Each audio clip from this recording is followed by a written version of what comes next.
dying strong out there in the streets every single day. I got you.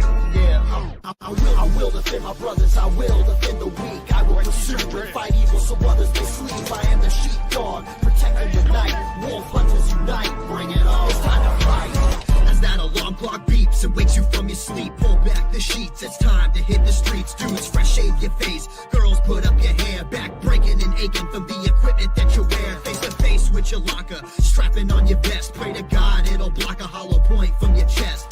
Join up with the squad, that's the crew of the night. Here again, our evil man took another life. Got a price on your head, brother, better beware. Load up that Glock and prepare yourself for warfare. Spread trips to the concrete in this dead heat. Load up that Crown Vic and get back up on the beat. Ridicules what you get, not even a damn handshake. As the sun sets on that city landscape, nothing can stop you, snow, rain, or thunder. Gotta hold that blue line tight, you're the wolf hunter. I will defend my brothers, I will defend the weak. I will pursue and fight evil so others may sleep. I am the sheepdog, protecting the night. Wolf hunters unite, bring it on. It's time to fight. I will defend my brothers, I will defend the weak. I will pursue and fight evil so others may sleep. I am the sheepdog, protecting the night. Wolf hunters unite, bring it on. It's time to fight. No words can express the lack of respect. No arrest of a suspect's unchecked. They say you ain't shit and you always tell lies. Yet so quick to pick up and call when victimized. Riots and protests, it's always us they blame. It's expected, not regretted when a hero cop is slain. Never freeze up in fear when everyone's stomachs in knots. Who else you know running towards the gunshots? You know you're not alone. Take a look around. Look past the hate that you feel surrounds your town. The civil unrest, it needs to be addressed. So obsessed with judgment in the form of protest. So quick to judge and point fingers and blame. On the rifles and knives, and yet we can't take aim. In the streets and the chairs, they can't be muted. We're on the marches when a hero cop is executed, huh? I will defend my brothers, I will defend the weak. I will pursue and fight evil so others may sleep. I am the sheepdog, protecting the night. Wolf hunters unite, bring it on. It's time to fight.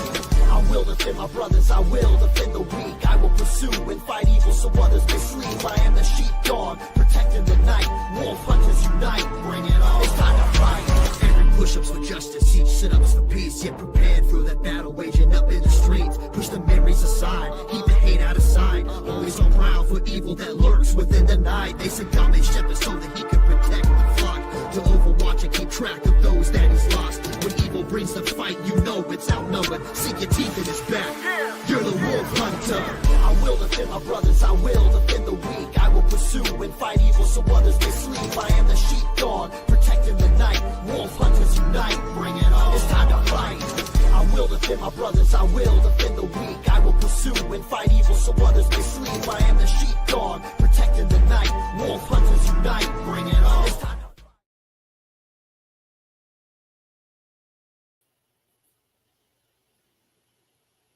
Hey guys, I still get fired up when I hear that song, man. That's a good song, dude.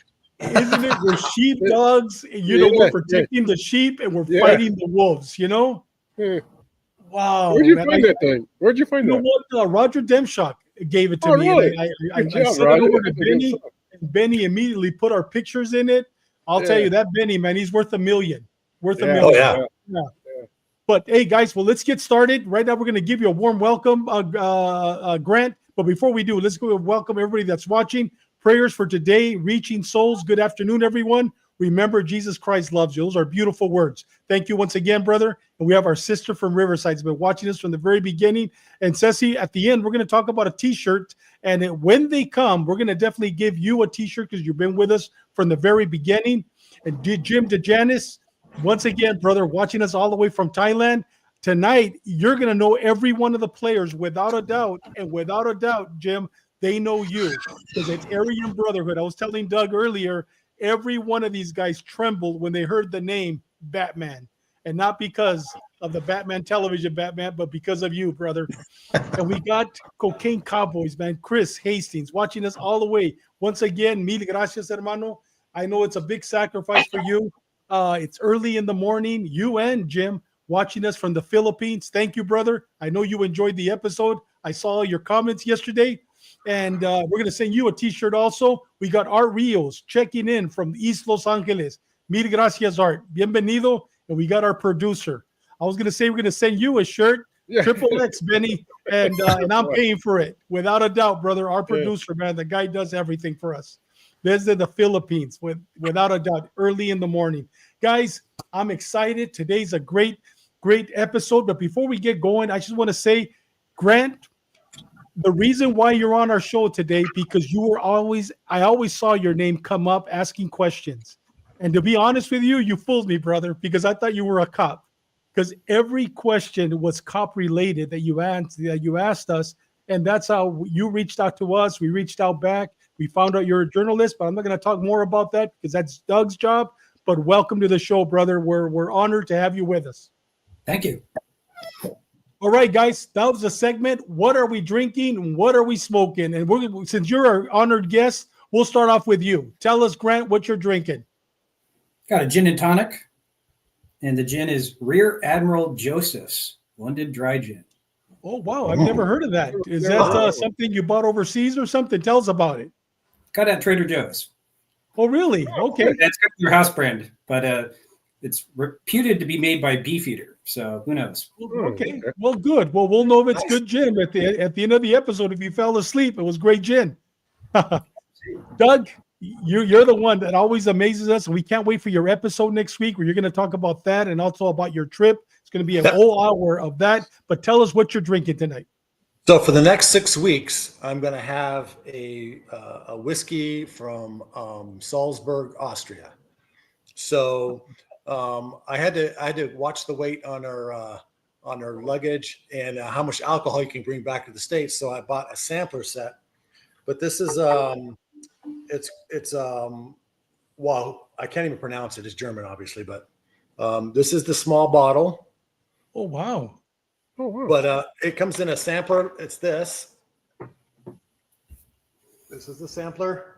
So that's for 6 weeks. For 6 weeks. So there's a shot in each bottle, and they're all different.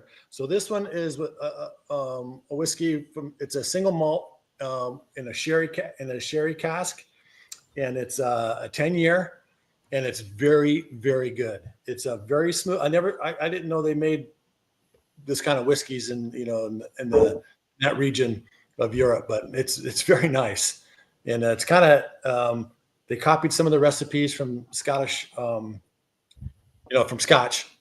So they like the single malts there also, but they're all grown there in Bavaria and Germany and down in Austria. So it's nice. This one's a sherry. You can definitely smell the sherry wood. And you can taste it. It's very mild. It's kind of similar to last week's that I had. It's good for a first timer. Well, Doug, I'm not an alcoholic, but you describing it and telling me it's cherry, I'm salivating over here. It sounds like I'm not an alcoholic. Trust me. I have maybe one drink a week if I'm lucky. Well, on the show, that's where. But wow, that's great. Well, I can't wait to hear more about it next week. Big Sean, what are you drinking and what are you smoking? I love your view, brother. Oh, thank you, brother.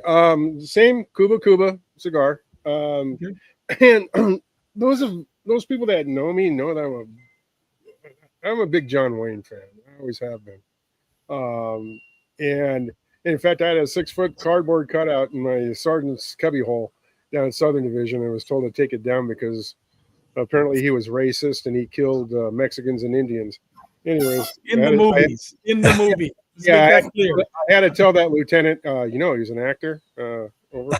Anyways, so I'm walking around one day and I see Duke Bourbon.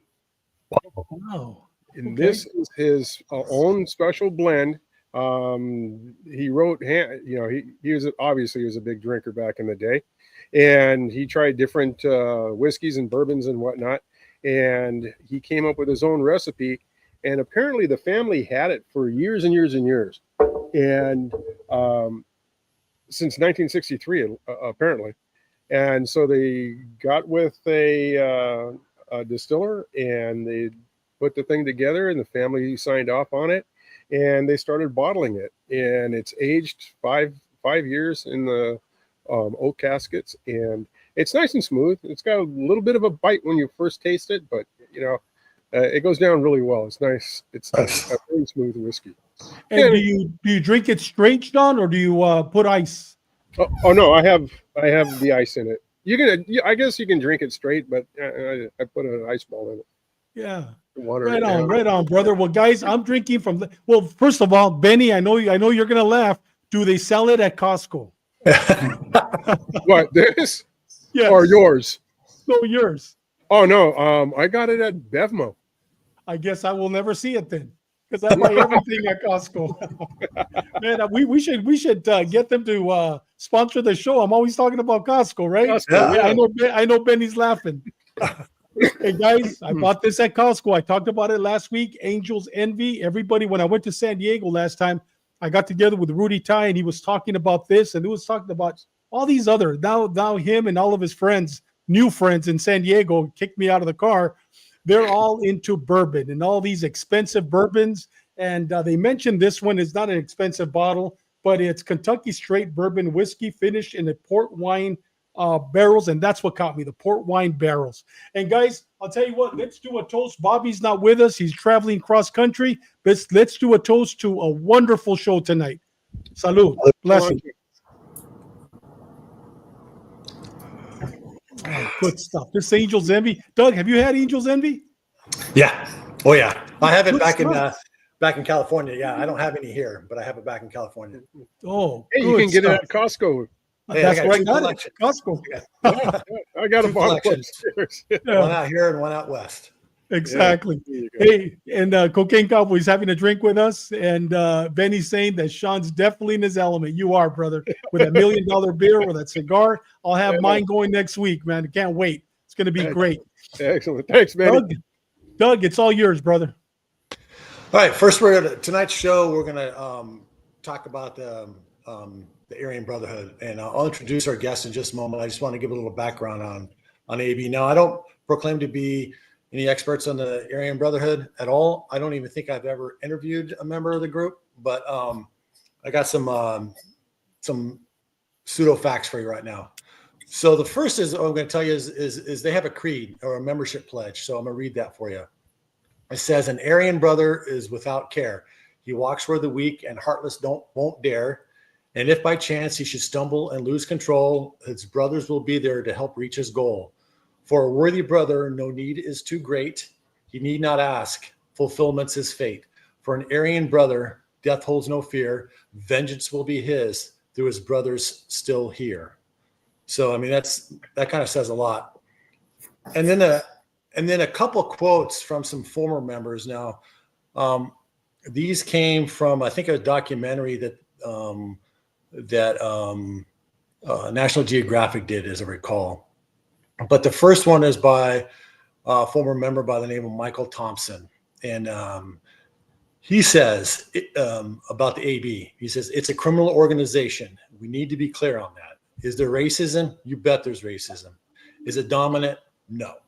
So that's always been kind of my question I mean, race always has its place with some of our prison gangs because that's how it's divided in prison.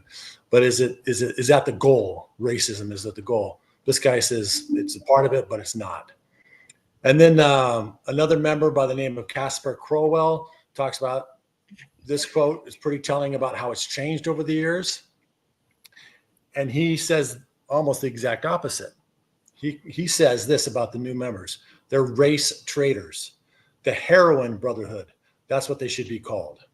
So it sounds like from this gentleman is that he's truly a white supremacist believer, and that the drug use within their organization has got to the point where he thinks that they should be called the heroin brotherhood. Anyways, the AB started back in the 60s, way back, and during that time, before then, most of the prisons, at least the big prisons in the United States, they were segregated by race. So the whites would have been separate from blacks would have been separate from Hispanics, and so forth. And then in the mid 60s, they desegregated the prisons. They kind of mashed everybody in together, which caused a lot of racial issues. So that's when you had the real prison gangs kind of came to play at that point. So obviously the Aryan Brotherhood, which they also call themselves the brand, but the Aryan Brotherhood started. They believe it started out of San Quentin here in California at the maximum security prison there. And basically it was a united of the white inmates to be formed to protect them against the black inmates and the Hispanic inmates, which at that point, the blacks became the Black Guerrilla family, and the Hispanics at that time were the Mexican Mafia. The AB is actually very small as far as in the prison population, but they're responsible for a lot of the violence within the prisons. The ABs kind of they kind of factioned off. So there's the state prison group, and then there's the federal prison group, and each one they've developed a coalition of leaders. So it's like a group of, I think it's 12 people that make decisions about how and where the organization is going to go and in which directions they go. So over time, it became more of a money-making thing. I mean, it's always going to have a kind of its prison background. It's going to have its violence background, but they started involved more like in an organized crime type situation, like the first quote gentleman said, is that they got into racketeering, drug smuggling, drug sales within the prisons and outside the prisons, manufacturing narcotics, sex trade, you name it, they got involved in it. So it became a money-making thing. And then at the time, they started making alliances with other prison gangs, and it was for the monetary purposes. So it's believed that the Aryan Brotherhood has made an alliance with the Mexican Mafia for that reason, and to fend off against the Nuestra Familia and the Black Guerrilla family. So they make alliances, but it's out of convenience to keep their organizations going. So they became very big in violence, especially in the federal prisons. And at the time, I think it was in, I want to say it was in the 90s, early 90s. No, I take that back. It was in the early 80s, 83, I believe, where 4 guards were stabbed and 2 were fatally stabbed at the U.S. Penitentiary in Marion, Illinois. And why that's pretty significant is that's the first time 2 prison guards were killed by inmates within the federal penitentiary system, and that was supposed to be one of the most secure prisons there were. So they made a name for themselves right away. And then after that happened, they started spreading the inmates around. And all that did really was spread their influence all over the place.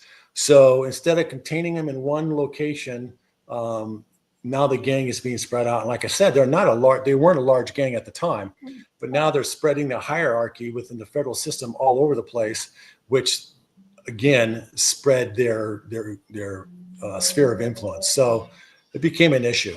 And then I think our guest tonight is going to talk about some of the cases that have come up that he's researched, and whether it's effective to do RICO cases against these guys. And it would be anybody that's a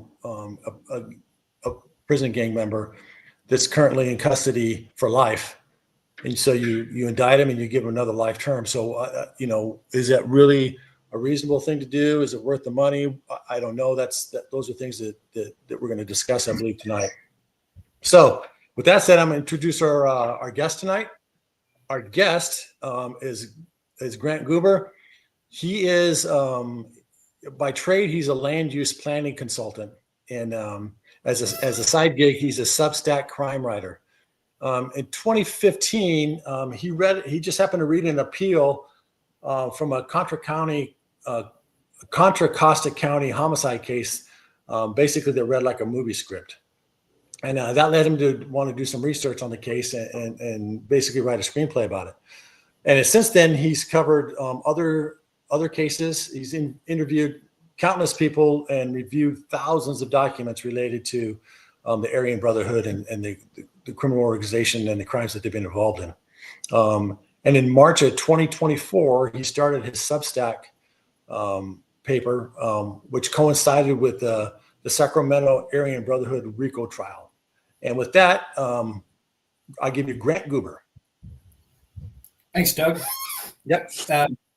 Actually, in your intro, you mentioned that National Geographic documentary. And Yeah. that's a great example of one of the reasons why I was motivated to start my Substack. I found a lot of the information about the Aryan Brotherhood to be completely out of date.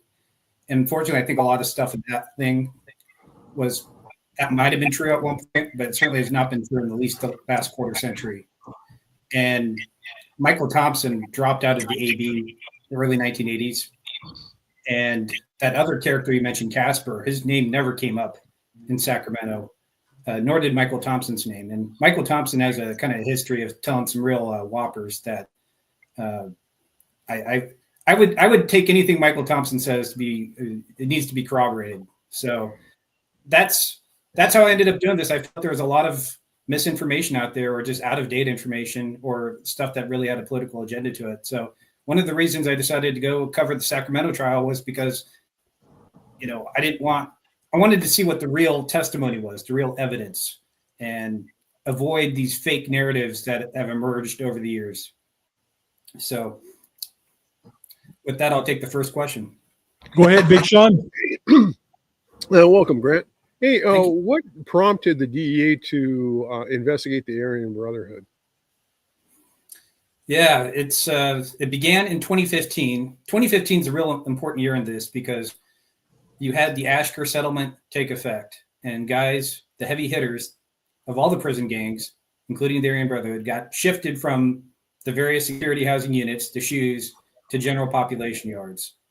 And there's a DEA agent, Brian Naring, out of Sacramento, and he does a lot of undercover work. And so he was doing undercover buys from a heroin dealer that led him to this other woman named Gina Quisenberry.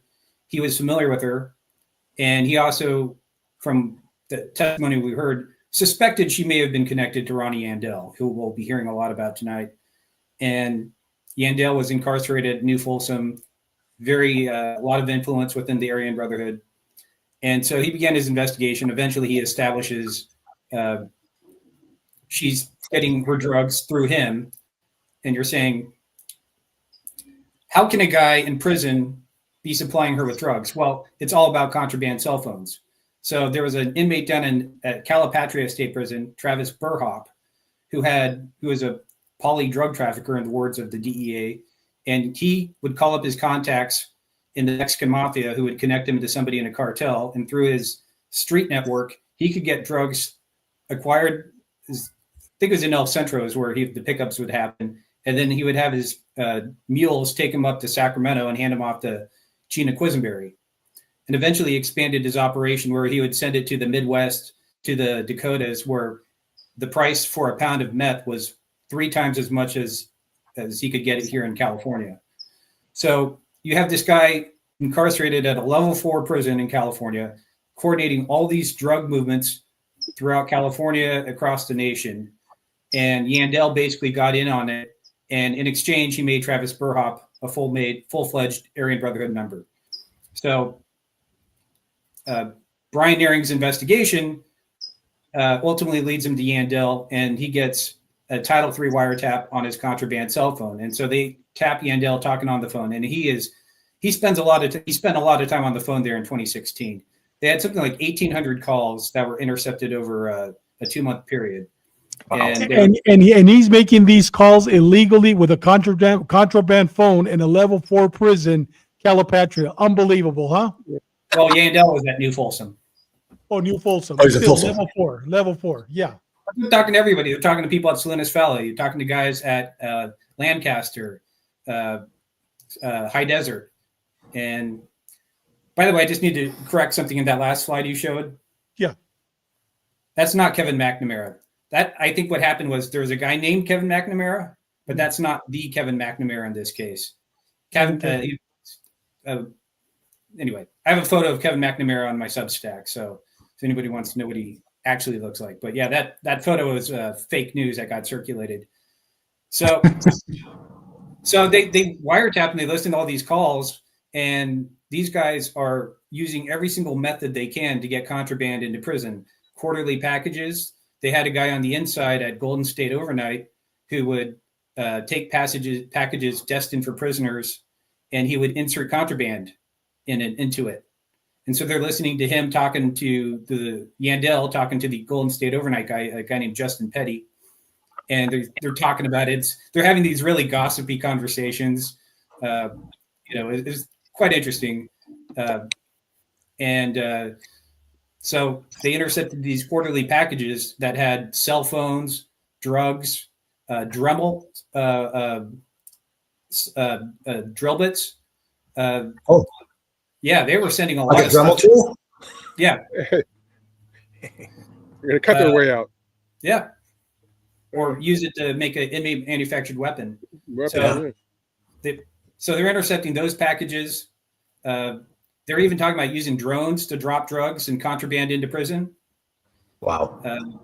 And what else? Oh, yeah, the attorney visit. So the very first day of the wiretap, Kevin McNamara, not the guy in that photo, but Kevin McNamara was a quadriplegic, so he's confined to a wheelchair.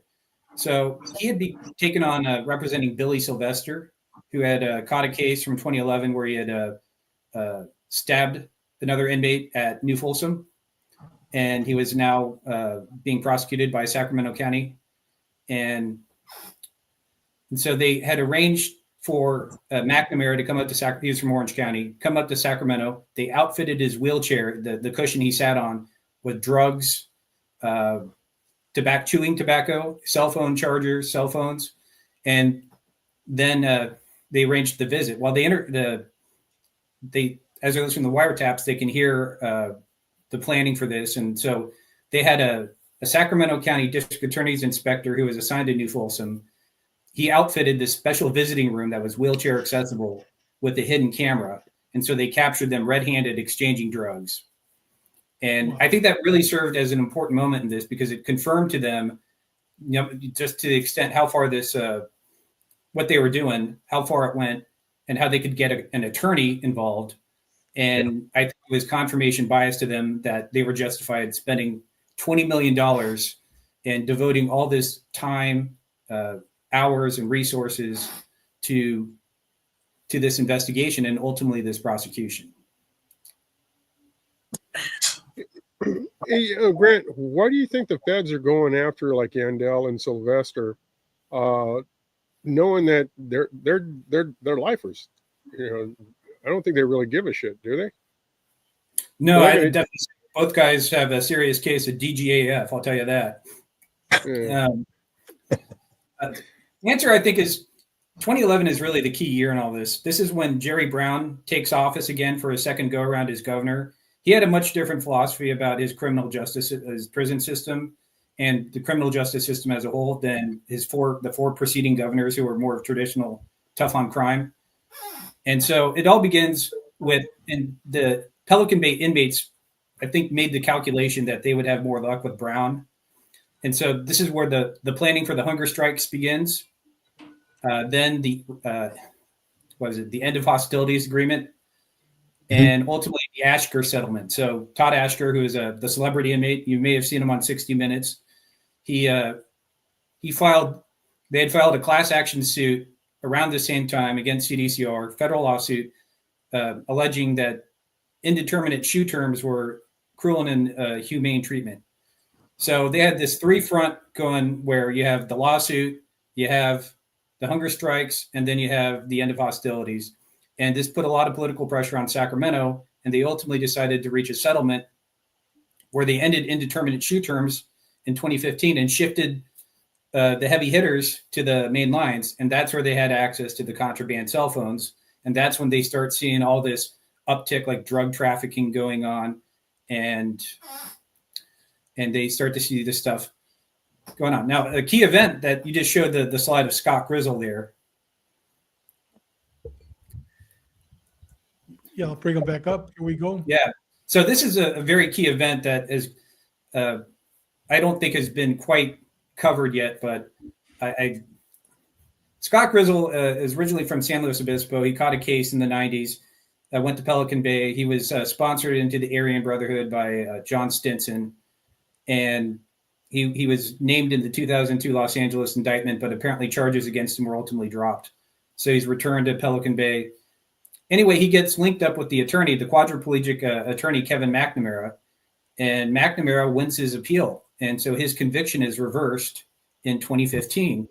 And so right around the same time, even though that's completely unrelated to the Ashker settlement, Grizzle is now a free man. He's back on the streets. He's now in San Diego, and he's running amok. He goes on a sick one for 8 months, and it culminates in a drug robbery in San Diego that left one of the occupants of the house dead.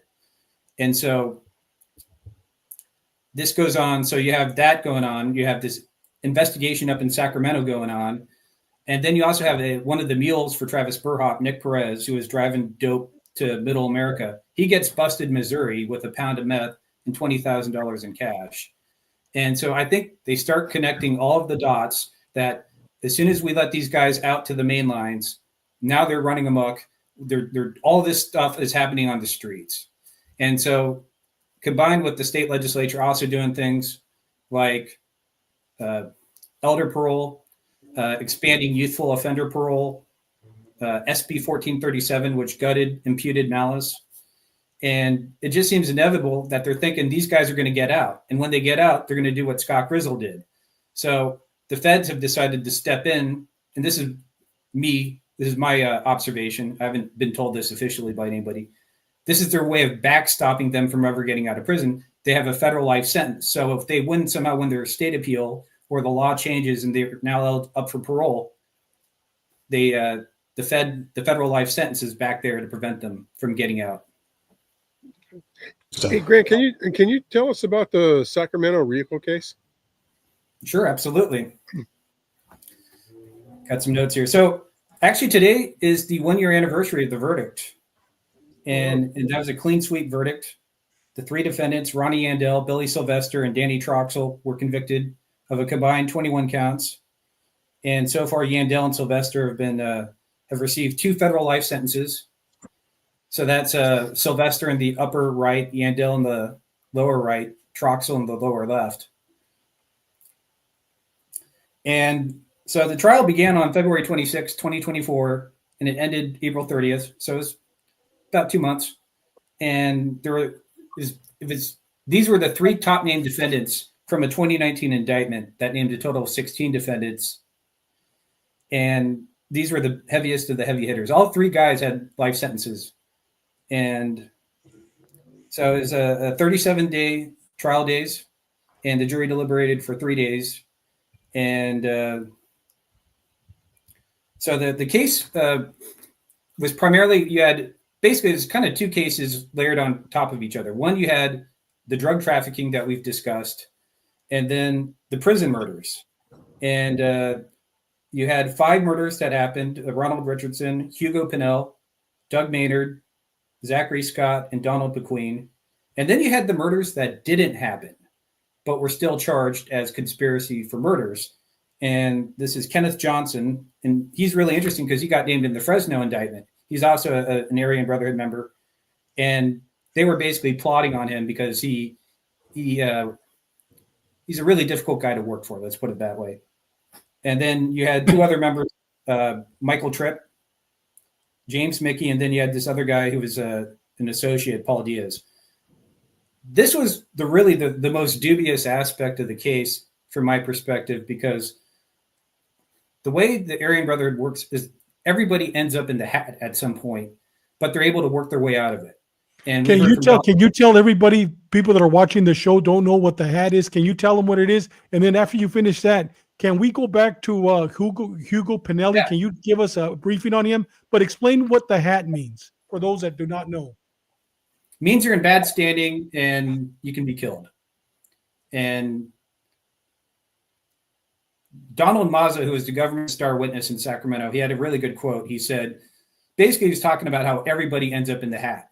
He said, you ain't nobody if you haven't been in the hat, you ain't nobody. In other words, it happens to everybody. And most of the guys are able to work their way out of it. So it's interesting is that this is a unique organization that people plot on each other.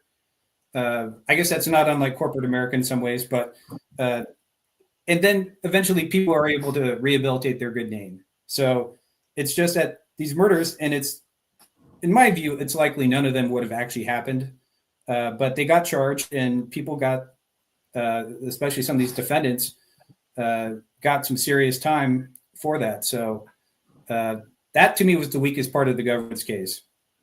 Can you talk about this is a pretty high profile murder? I mean, this guy, can you give us a brief synopsis history on who he was? Yeah, Hugo Pinell was from San Francisco. He caught a rape case out of in 1965. And then he, I guess he got linked up with George Jackson at some point, the founder of the Black Guerrilla family. And so he killed a prison guard at Soledad, I want to say circa 1970, and that got him sent to San Quentin. And he was part of the San Quentin 6 uprising that occurred in August of 1971 that left 6 people dead, including 3 correctional officers. Pinell was said to have slit the throats of 2 correctional officers. However, they both survived. But that's it. So anyway, he ended up in solitary confinement for a long time, and he was one of, and so he would end up at, so he ended up at Pelican Bay, and he was in the same housing pods as guys like Donald Mazza, and he was a cell soldier. While the Woods would be working out, they would have a coordinator. He would be at his cell door calling them, born with tails, excuse me, and blue-eyed devils, right? And that was just completely out of the norm. Pelican Bay was described as a very quiet place, mutual respect, even among groups that were at odds with each other. But you just don't do that in that type of environment. And so he, in 2015, they were evaluating him for placement. And it had come down to New Folsom A facility, which was in SNY yard, that's PC yard, basically. And then you had New Folsom B facility, which was a stronghold for the Aryan Brotherhood. So what did CDCR do? They put him at B facility. And on August 12th of 2015, he was stabbed to death on the yard by Jason Weaver and Waylon Pitchford. And that's Weaver on the left, Pitchford on the right.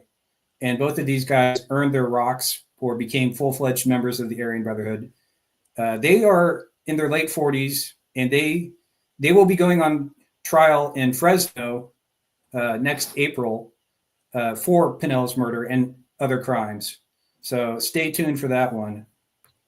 And so after the murder, CDCR's own investigation focused on Gary Luttrell, who had been a veteran AB member for a long time. And in fact, they even interviewed Luttrell, and he essentially dry snitched. He more or less confessed without confessing, saying that,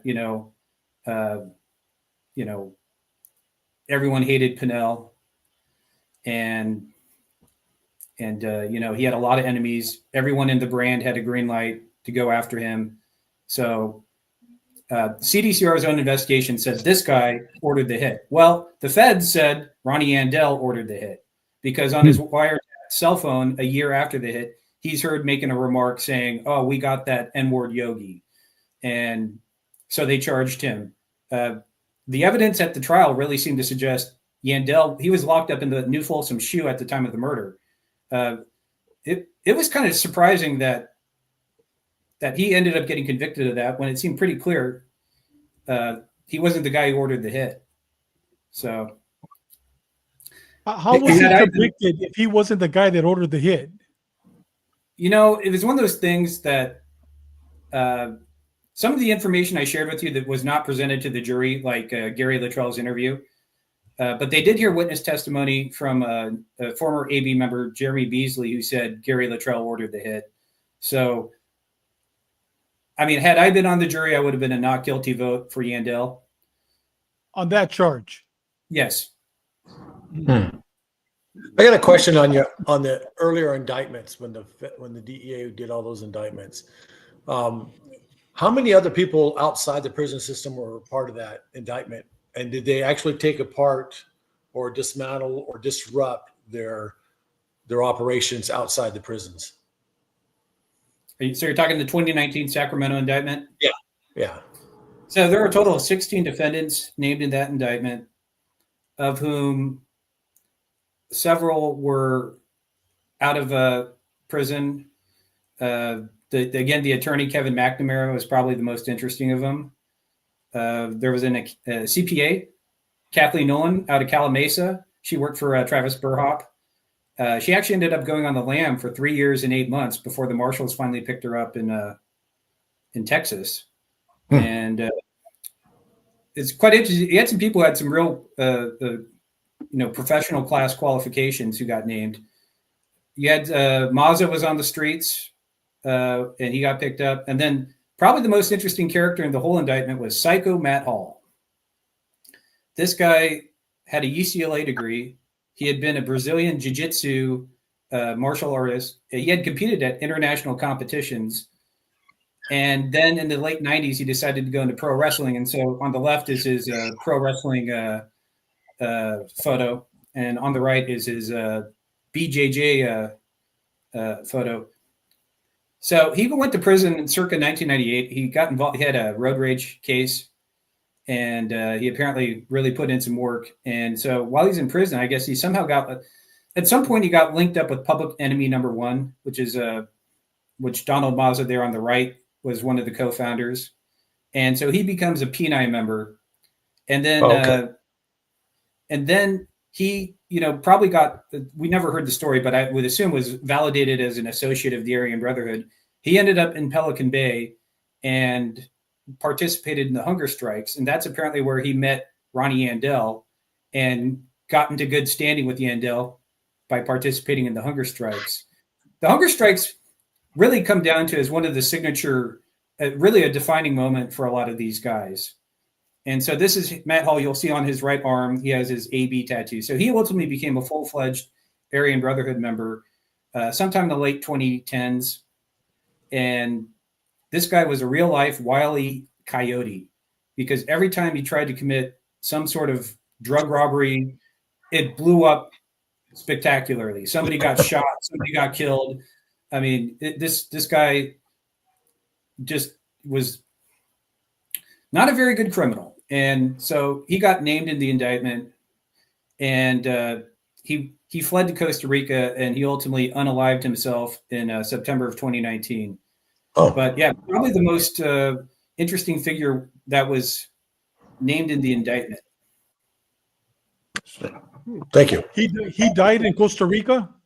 He committed suicide. Really? Wow. Or at least that's the official story. Yeah. Hey, Grant, any of these defendants going to be jurisdictionally moved to the Fed system? Travis Burhop has, but he also cooperated. And but the heavy hitters, the guys like Yandel and Billy Sylvester, Danny Troxel, I don't think the feds want these guys at all. And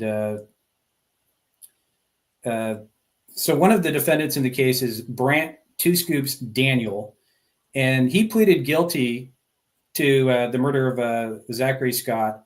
And he maintains he only pleaded guilty because he was promised to be jurisdictionally shifted to federal prison. I guess he's really tired of CDCR.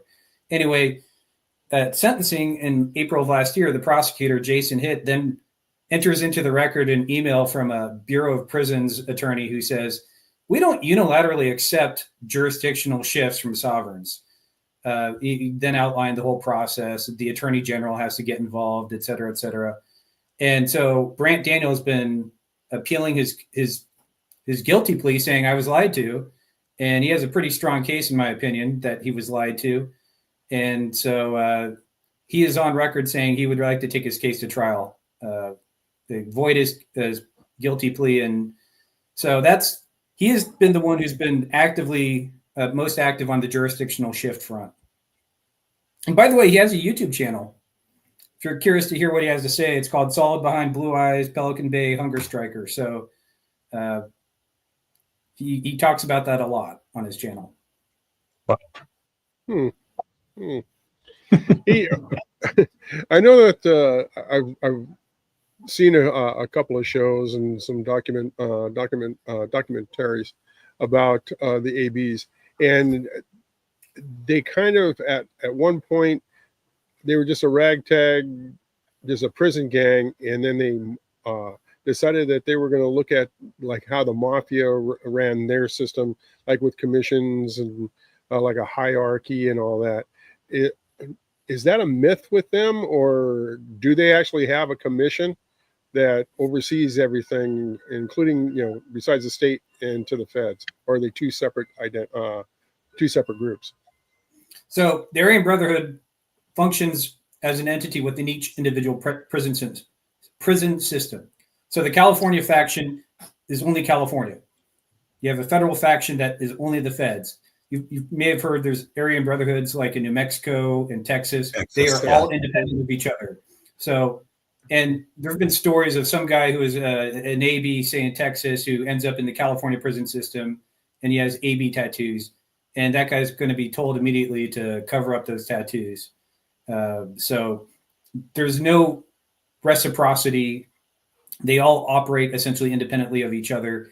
There is something to be said that the feds and the California Aryan Brotherhood have some sort of reciprocal arrangement, although that we heard some testimony in the Sacramento trial that suggested that's not universally recognized. But it gets complicated. But the commission itself, at least the California commission, is it's a very opaque entity. In fact, it really seemed to be more of a ceremonial type body than, you know, the way it's been presented as this omnipotent triumvirate that, you know, authorizes crimes, including murder all over the place. In fact, we heard testimony from a retired CDCR Special Services Unit supervisor that the commission actually had been disbanded at various points over the years, especially when a federal indictment has been pending against them. And then we also heard some testimony that you know, the commission, certain people basically declare themselves to be commissioners, and you know, whether or not the other guys recognize that, it's unclear what's going on. But the commission, this is probably one of the more interesting revelations of the trial, is the commission really, the way it was portrayed is it's really not as vaunted as it's been portrayed in documentaries. It seems to be really more of a the senior guys in it. What we heard in the Fresno trial was the commission, at least as of 2 years ago, consisted of John Stinson, Marvin Stanton, and David Chance. But David Chance has since been released from prison. So is he still on the commission? We don't know. Go ahead, Sean, with the last question. Yeah. The feds and the media label the Aryan Brotherhood as your typical white supremacist. Are they really white supremacists, or are they just like opportunists? Well, I think the big telling is the federal prosecutors didn't use that term at all in the trial. And I think really that label is meant to portray them as kind of these knuckle-dragging Neanderthals. And you find out these guys are actually pretty sophisticated. Some of these guys are really good, have been really effective jailhouse attorneys, and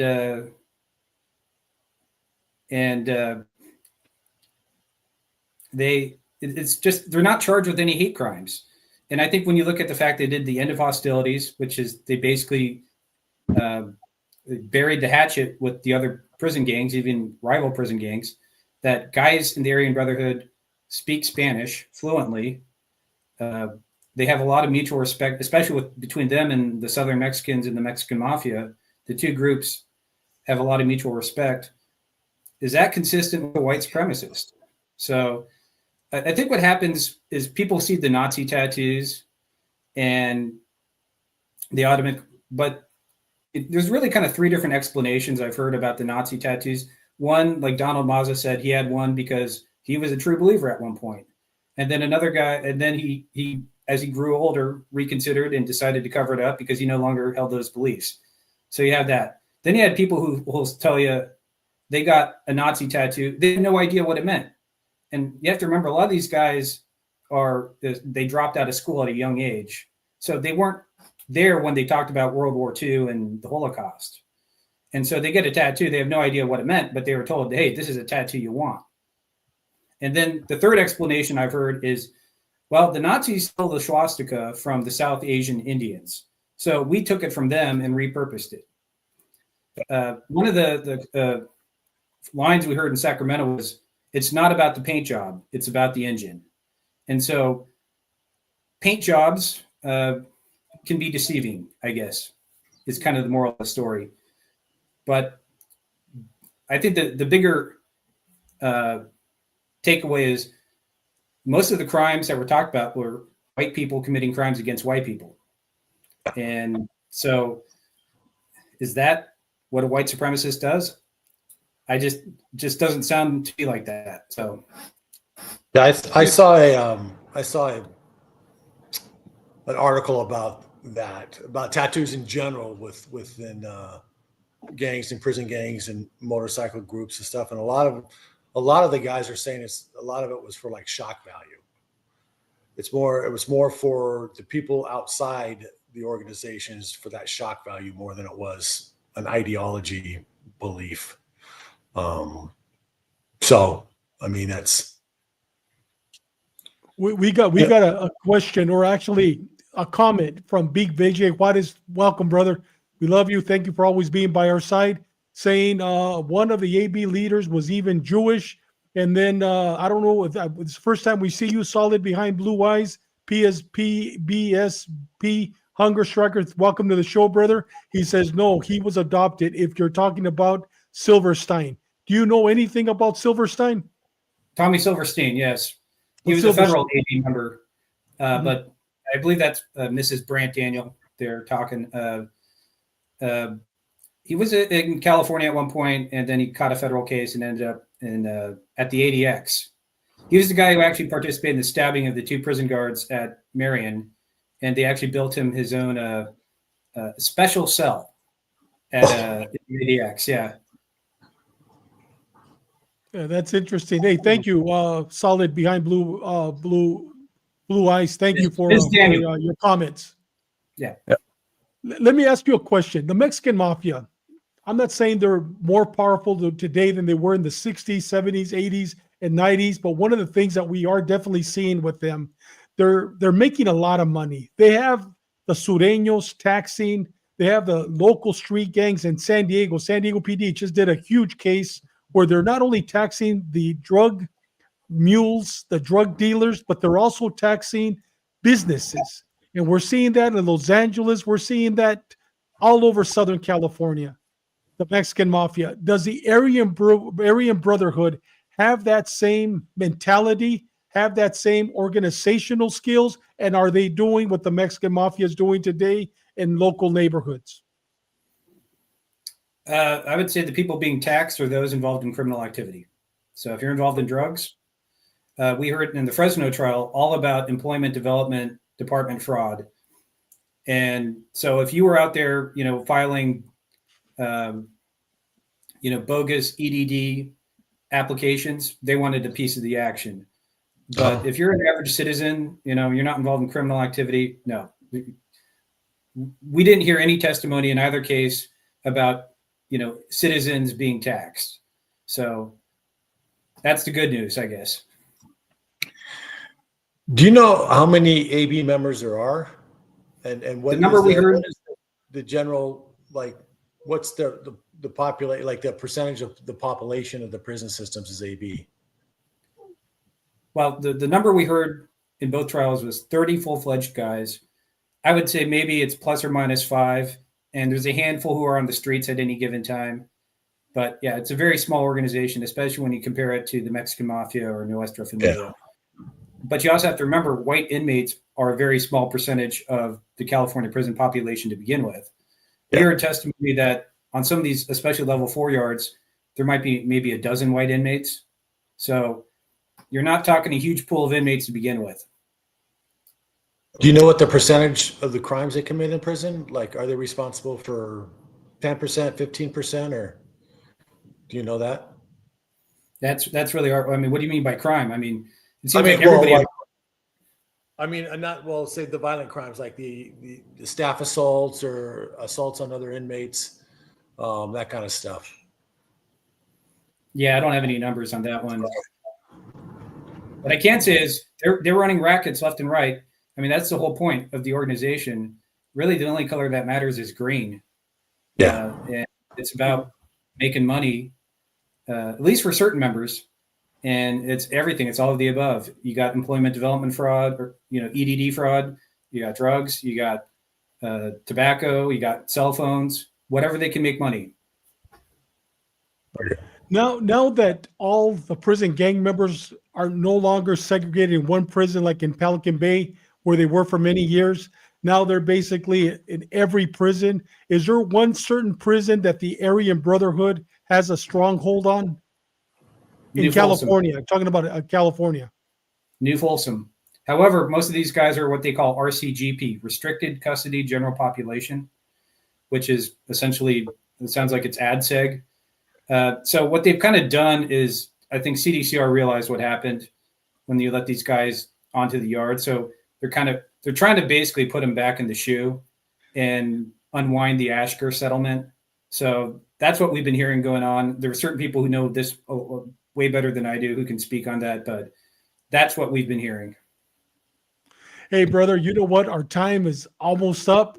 I just want to do a follow-up. I'm going to talk to Devin Hawks, who's a very dear friend of mine. I used to work with him in the California Department of Corrections at CMC back in '85. I'm going to see if I can get him on the show. If I get him on the show, he's been on the Gray Line, but he's never been on Ash Wednesday. I'll reach out to him, and maybe if you're available, you could jump on with him. Have you ever met Devin Hawk? Have you ever heard of him, Devin Hawks? No, I watched the episodes. Yeah. Oh, did you? Okay. Yeah. That guy knows his stuff. Oh, that guy, I'm telling you, if there's an expert, it's him. And I'm sure he retired in 2011 as an SSU agent, but that man still knows all the players. I'm going to see if I could get him on in the near future.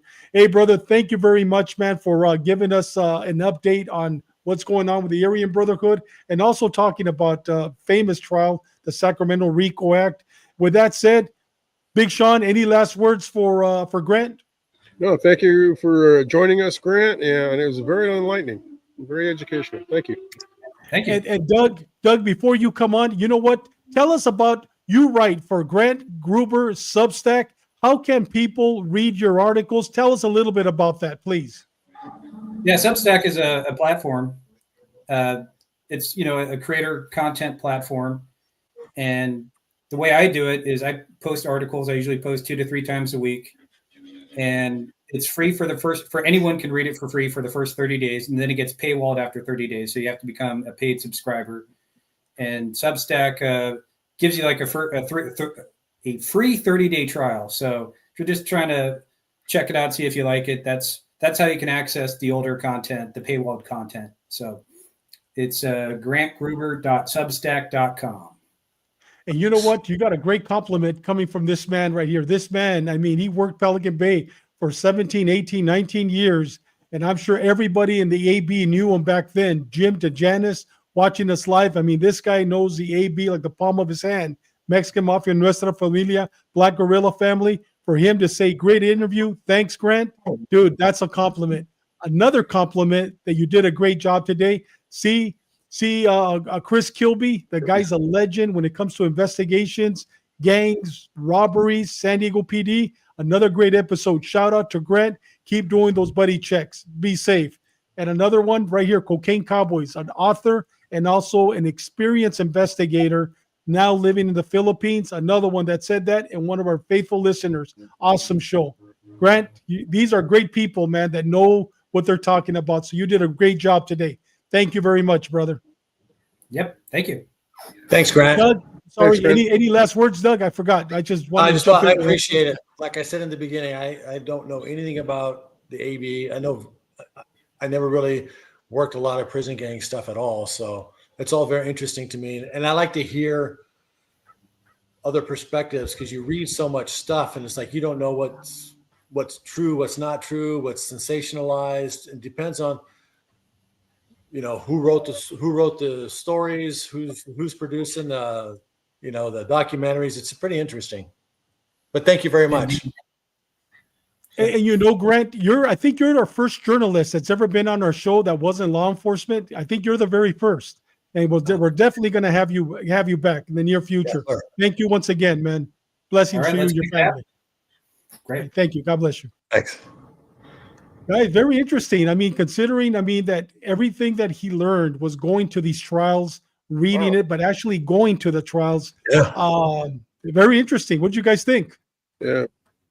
I mean, that's the best way to get information, right? You know what? Firsthand.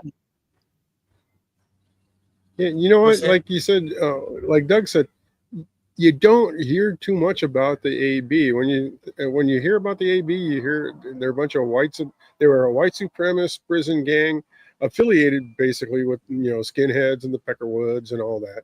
And apparently that's they're only like 30 30 documented members right now. I mean, really? I thought there'd be more, considering that and well, that the AB in California is not affiliated with the AB of Aryan Brotherhood in Texas.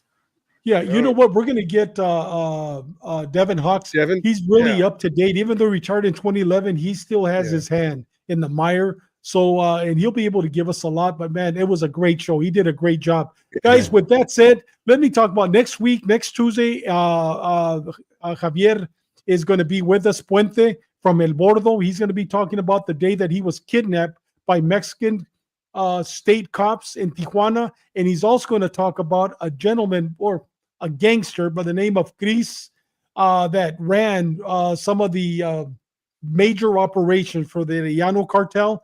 He's up for parole now in Mexico. He's going to be talking about, it's going to be a great episode next week. I can't wait. Next Tuesday on the Gray Line.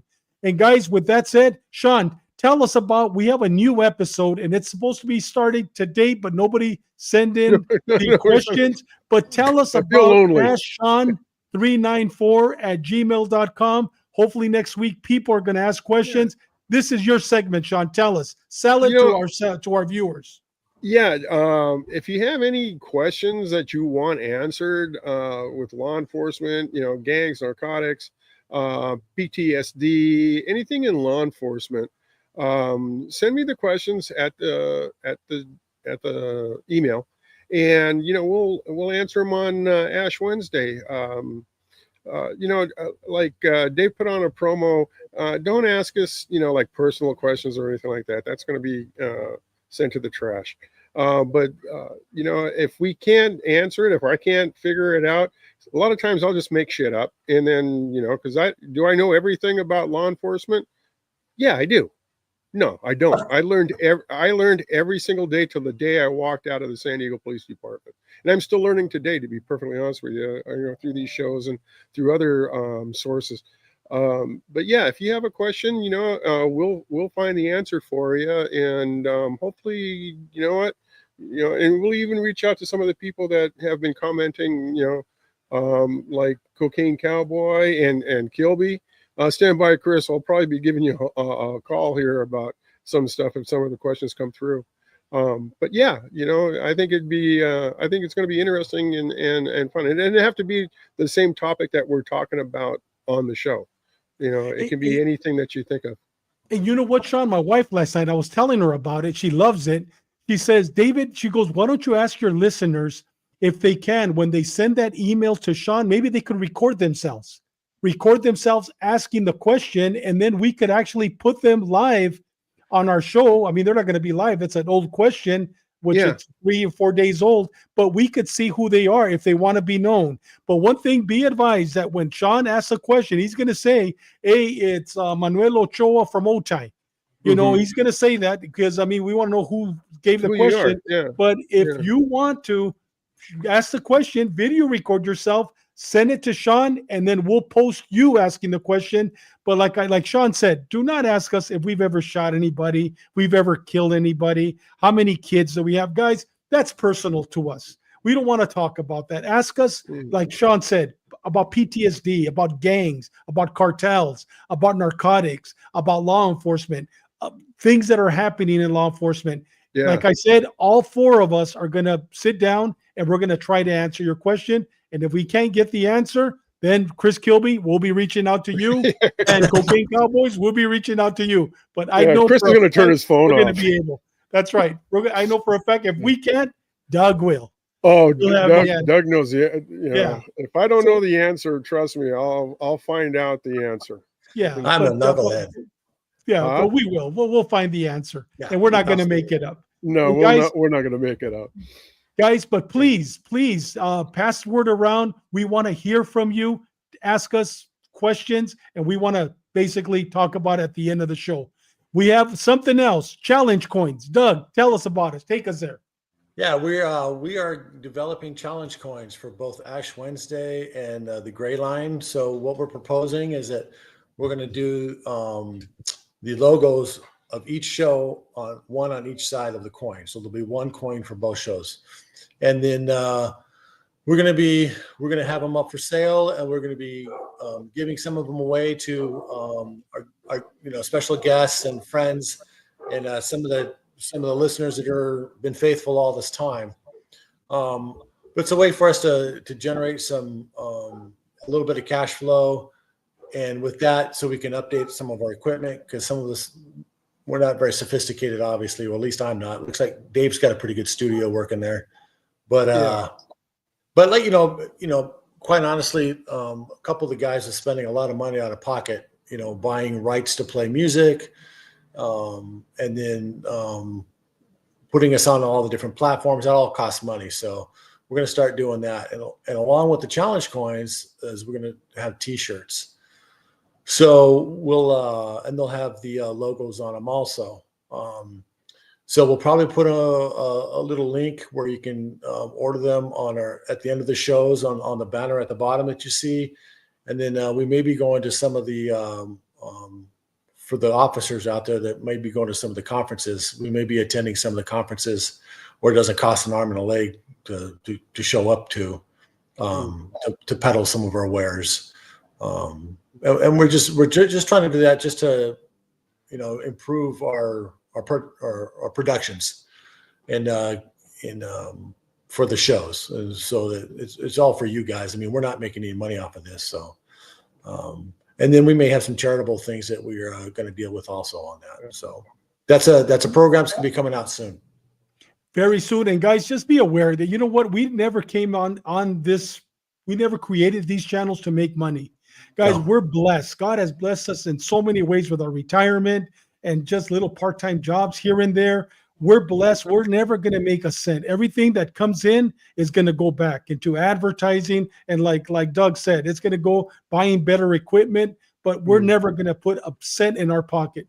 And hopefully we're going to be able to bless other people with any monies that we get in the near future. And guys, And this isn't a paid advertising here. This is my best friend. He's my little brother from another mother. Oscar Armenta. I love Oscar, and he opened up 3 restaurants in San Diego. But if you ever want to, like I said, this is something that is being sponsored by La Central Birria. This is out of the goodness of my heart that I want to, if you're ever in San Diego and you want to taste the best birria tacos, the best menudo, just north of Tijuana in San Diego, and I would say California, try La Central Birriera at 1200 Hollister Street, number 108, San Diego. If you're not going to be disappointed. If you don't like your meal, please text me and I will pay your meal. But I guarantee you're going to like it. It is. Hey, Doug, you're going to be going back to California. Yeah, and we'll hit it up down there. Yeah, we'll hit it. Me and you, Doug,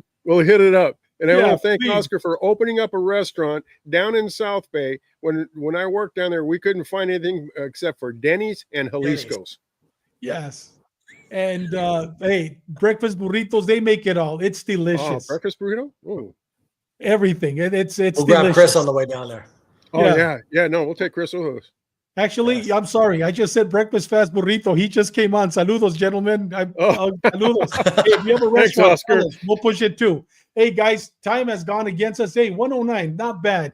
Guys, it was a great show. Bobby, like I said, couldn't make it today, but hopefully. But Doug, tell us about next week. You have the whole month of May, but you're going to start it off. Tell us what you're going to do next week. It's all yours. Next week, I'm going to share my experiences for the 2 weeks that I was on hiatus, and some personal reasons why I went, and some really kind of cool observations I was able to make while we were gone. Some things that really kind of caught me off guard. I did not expect to find some of the things I found, and it just goes to show you that when you need a message, God finds a way to send you that message. So I'm gonna share those. I got some photographs.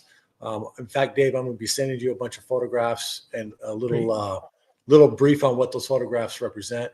But that's what we're going to talk about. And travels with me and my wife through many different countries. We went through India, Nepal, Turkey, Germany, Austria, the Czech Republic, and Italy. So it's all different cultures, many surprises. I think it's going to be enjoyable. I really do. And you know what I'm excited about, Doug? When you said, you know what, the same God that is here in Tampa is there where you're at right now in Tennessee, that is in California with you, Sean, with Benny, with all of us. He was in Nepal. He was in all these beautiful countries. I can't wait to hear your God stories. It's going to be beautiful. It's going to be great. It's going to be nice. With that said, Doug, last words of advice to our listeners. Last word of advice. For anybody out there who thinks about historical stuff, knowing the history is very important. So even though current, like we'll talk about, like our subject today was the Aryan Brotherhood, some of the members may not know the history, but it's important for us to know the history of why they started and where they've come to. But remember this, what was true yesterday is not true today, and what was true today won't be true tomorrow. So that's how history progresses. So that's my thought for the day. Big Sean? Just, you know what? Just be safe and enjoy life, and praise the Lord and praise God. Amen. And guys, like I always say, live every day like it's your last day on earth. Live a purpose-driven life and trust the process. No matter what you're going through, trust the process, but above and beyond, trust the author, and our author is Jesus Christ. We will see you next week, next Tuesday. We'll see you next Wednesday. I want to hear Doug's God story. God bless you. We'll see you next week.